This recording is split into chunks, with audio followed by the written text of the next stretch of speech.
Welcome to Magic 101 with me, a witch. Please ignore the windswept hill, the dark and stormy night, the full moon, and the gravestone. My producer still has a lot to learn about the harmful effects of stereotypes. Sorry. Let's begin at the beginning, with the basics. Magic is all about enlisting help from magicians in other dimensions.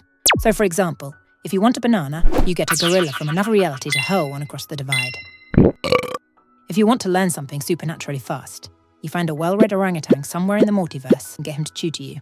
If you want someone to fall in love with you, you get infinite chimps with infinite typewriters across infinite dimensions to write you a really good text. If you just want someone who'll listen, a bonobo is your best bet. You might be wondering, are all the magicians in other dimensions monkeys? The answer is no, and the question is insulting. They're all apes, or to be more accurate, all descended from one ape-like ancestor. Us too, although magic is less common in humans. We're smart enough to know that magic isn't possible, which blinds us to the fact that we can do it anyway. So now you know how magic works, and why magicians wear capes. Can you elaborate on the capes? Oh, okay. I thought it was self-evident.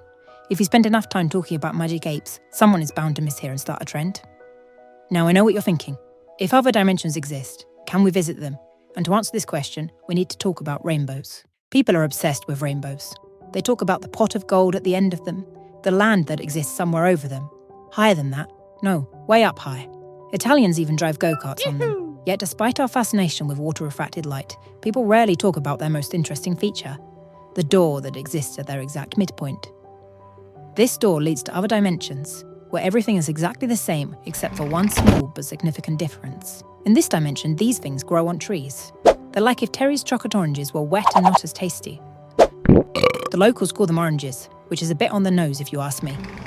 In this dimension, Shrek doesn't exist, but they have made a series of animated movies about him, which proves the validity of our dimension's idiom. If Shrek didn't exist, it would be necessary to invent him. In this one, Godzilla and King Kong are best friends. Notice the small heads? That's because while evolution occurs in every dimension, in this one, God exists, and he owns a sniper rifle. We're back in our home dimension now, and the special thing about this one is you. Tune in next week when we'll cover time travel and linguistics and begin to plot our revenge.